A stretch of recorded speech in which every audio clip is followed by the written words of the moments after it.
Hi, ako po si Dr. Dex Macalintal. Isa po akong family medicine physician, lifestyle medicine, and aesthetic medicine.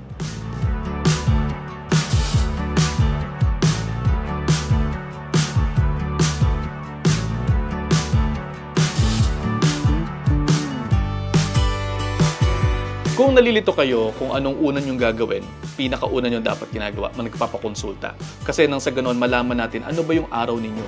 How does your day go about? Or how do you go about your day? Para nang sa ganon, makakatulong kami kung paano natin isisingit yung mga self-care na routine na po pwede natin ibigay sa inyo. Kung kayo ay sobrang busy, kung hindi kayo makakapag-exercise ng todo, ano yung mga po pwede natin gawin? Ano yung mga po pwede ninyong kainin? At syempre, kung ano yung mga procedures na po pwede natin gawin para mas mag-glow yung mga skin ninyo. At nang sa ganon, ay mas maging okay ang paningin natin sa buhay at mas magkaroon tayo ng better mental health. Well, kung i-incorporate mo ang self-care sa daily routine mo, kinakailangan alam mo rin yung schedule mo.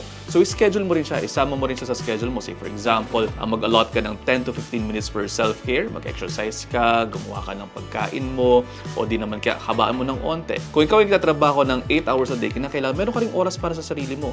Hindi po pwedeng sasabihin mo na hanap buhay ang iyong trabaho, pero nangyayari, nagkakaroon naman tayo ng deterioration ng health. So, kinakailangan meron din tayong oras para sa ating sarili para magawa natin ang mga bagay na nagmamatter.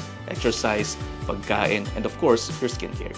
Kapag tayo ay naglalaan ng oras para sa ating self-care o sa ating mga sarili, mas nabuboost yung ating mental health. Kasi pagka, syempre, ayaw mo yung nakikita mo sa salamin, medyo bumababa yung ating self-esteem. Kapag hindi tayo nakakapag-exercise, bumababa din yung ating endorphins. Pero kung i-reverse natin to, nakakatulog kayo ng maayos, nakakakain kayo ng mas masusustansyang pagkain, at nakapag-ehersisyo kayo, mas nagiging maayos ang ating mental health. May isang ang pag-aaral na kapag tama ang ating mga kinakain at tayo nakakapag-ehersisyo ng nasa oras, makakatulong ito para mag-increase tayo ng endorphins, ng oxytocin, ng dopamine at ng serotonin na mga kilala natin bilang mga happy hormones.